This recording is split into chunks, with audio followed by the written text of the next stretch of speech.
Благодаря ви много, че гледахте този кратък видеоклип за най-важния въпрос, който можем да зададем, а именно къде ще прекарам вечността, ще отида ли в рая или отивам ли в ада. Знаете ли, Библията казва, че всъщност можем да разберем. В 1 Йоанова глава, 5 стих 13, нека да прочита това, пише тук, тези неща, думата на Бога. Написах ли ви, които вярвате в името на Сина на Бога, казва се тук, че може да знаете. Амин. Че имате вечен живот, че тя може да вярва в името на Сина Божий.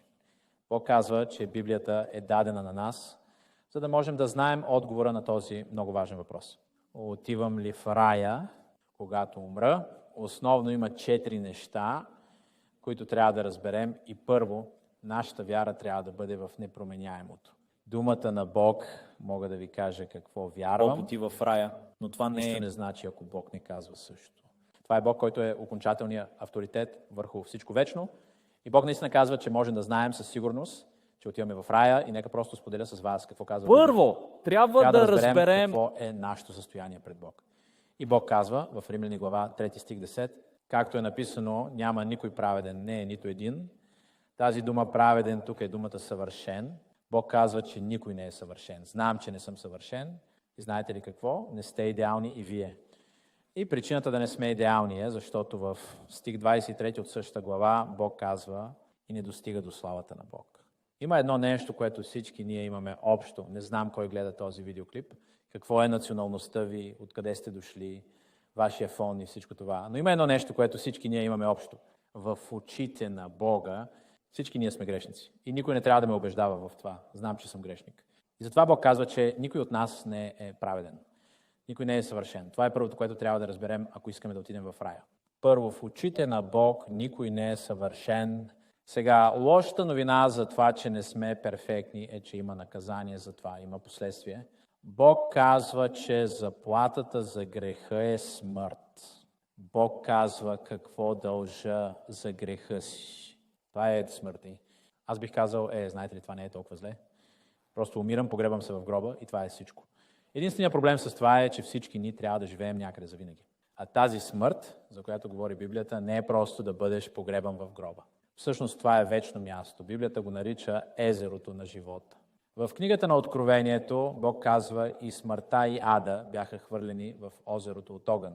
Това е втората смърт. Вижте, Бог казва, защото не съм съвършен, защото съм грешник, заслужавам наказание. Последствието от греха е смърт. Трябва да отида в ада и да остана там завинаги. Това е лоша новина, така че ако искаме да отидем в рая, трябва първо да осъзнаем, че има лоша новина. Лошата новина е, че пред Бог, който е праведен, единственият, който е съвършен. Всички сме грешници. И защото сме грешници, заслужаваме да умрем и отидем в ада. И знаете ли какво? Веднъж, когато сме там завинаги. Няма измъкване от ада. Но има и добри новини. Бог каза, че преди 2000 години тук на земята се е родил някой много специален. Неговото име беше Исус. Исус е Бог Син. И причината, поради която дойде, Библията казва, че дойде, за да умре за греховете ни. И в книгата на Римляните Библията казва за Христос. Умря за нас. Вижте, Исус, който е Бог, не се нуждаеше от никого да плаща за греховете му. Той не е имал такива. Но Той дойде, за да може да плати за греховете ни, защото сме грешници. Така че Той живя перфектен живот и беше обвинен несправедливо в грешка, макар да е безгрешен. И на този кръст, Библията казва, невинният беше наказан за виновния. Библията казва, че той умря за мен. Невинният умря за мен. Затова грешник. На кръста преди 2000 години Бог знаеше за всички грехове, които някога ще извършим. И Бог Отец постави всичките ни грехове върху Сина си. На кръста Исус умря за греховете ми. Той не заслужаваше да умре. Аз заслужавам да умря. И Той взе наказанието ми върху себе си. Той умря, разбира се, и беше погребан и след 3 дни Той възкръсна. Когато възкръсна, Той ни показа, че грехът е изплатен. Виж, аз не мога да платя за греха си. Единственият начин, по който мога да платя за греха си, е да умра и да отида в ада. И не можеш да платиш за греха си, защото единственото наказание за грех е смъртта. Но Исус Христос, казва Библията, умря за нас. Той беше погребан, Той възкръсна. Когато Исус възкръсна, Той закупи дара на вечния живот. Виж, вечният живот е подарък. Имам писалка точно тук. Нека кажем, че е Коледа и обикновено по Коледа даваме подаръци. Нека кажа, че ще ти дам подарък. Тази писалка е подарък за теб за Коледа. Но преди да ти го дам, трябва първо да ми дадеш $5. Това не е подарък, защото сега плащаш за това. Казах, забрави за $5. Знаеш, ако измиеш колата ми, тогава ще ти дам подарък. Това не може да бъде подарък, защото отново работиш за мен. Правиш нещо в мое име. Казах, забрави за това, не трябва да ми даваш пари, не трябва да миеш колата. Но знаеш, ако отидеш в църквата, четете вашата Библия, моли се всеки ден и просто бъди добър към съседите си, ще ти дам подарък. Знаете, някои хора биха казали, че това би било подарък, но от друга страна трябва да осъзнаете, че все пак правите нещо в замяна. Вижте, Библията казва, че сте спасени от благодата чрез вяра и извършени от вас сами. Това е подарък от Бог. Не от дела, да не се хвали никой. Преди мислех, че ако трябва да отида в небето, трябва да направя определени неща. Трябва да спазвам определени правила, но това не плаща за греховете ми, защото Библията казва, че заплатата на греха е смъртта. Единственият начин, по който мога да платя за греха си, е да умра и отидете в ада. Затова Исус трябваше да умре тук. Затова Той дойде на земята, за да може да бъде нашата жертва. И когато Той възкръсна от гроба, Той купи вечен живот за всеки един от нас. Ето какво е важното. Просто защото е налично, това не значи, че е твое. Дарът на вечния живот е наличен за онези, които го искат. Но това не означава, че е ваш, просто защото Исус го е платил. И начинът, по който го правите свой, е да просто попитате и толкова е просто. Бог казва, ако си готов да признаеш, че си грешник и че заслужаваш да умреш и отидеш в ада, че няма друг начин да отидеш в рая, не твоите дела, религията ти, църковното членство. Аз съм баптист, но това, че съм баптист, никога няма да ме отведе до небето. Виж, ако отхвърлим всички останали пътища за небето и приемам само пътя, който Бог е предоставил. Бог казва, ще ти дам вечния живот. В Йоан 14:6 Исус каза това, аз съм пътят, истината и животът. Тогава Той казва, никой не дойде при Отца, но чрез мен няма религия, няма църква, няма количество добри дела, които някога ще ни отведат до небето. Единственият, който може да ни отведе в рай, е Исус Христос. Защото преди 2000 години в Калвария Той плати, което ние не можем да платим. Той умря за нас. И Бог казва, все, което трябва да направиш, е да ме попиташ, знаеш ли, ако ме попиташ да ти дам вечен живот и да вложиш вяра в мен.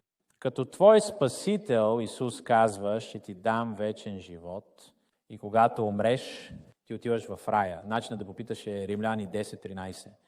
Библията казва, че всеки, който призовава името на Господа, ще бъде спасен. Толкова е просто.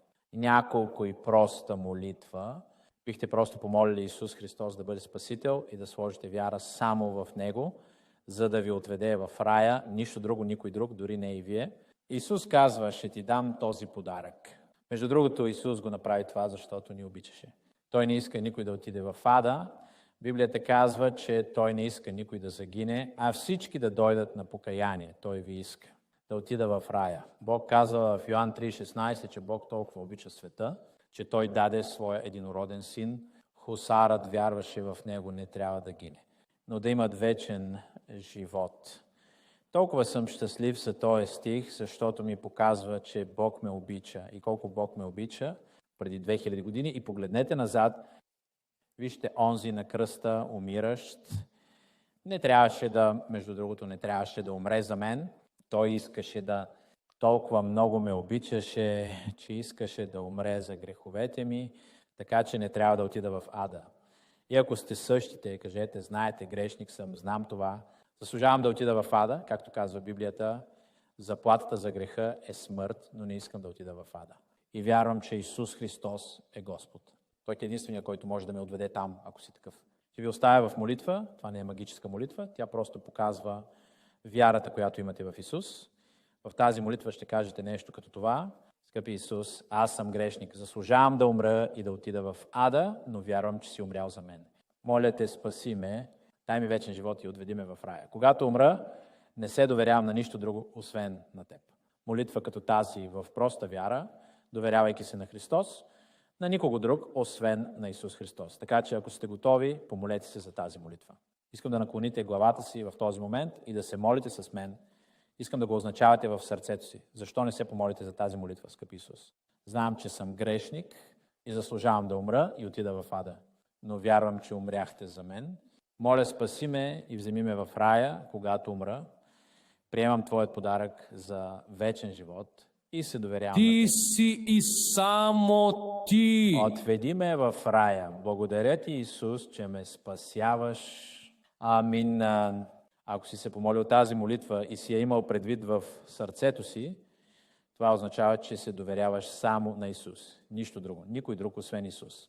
Приемете обещанието на Бог за теб. Бог казва, всеки, който вярва в Него, не трябва да изчезне, но да има вечен живот. Заради вярата в Христос само имаме вечен живот. Затова, когато умра, няма да отида в ада, защото имам вечен живот. Молих тази молитва през 1986 година. Не съм бил съвършен от тогава, но от тогава имам вечен живот и никога няма да го загубя, защото той е вечен. Спасението ми не се базира на моите действия.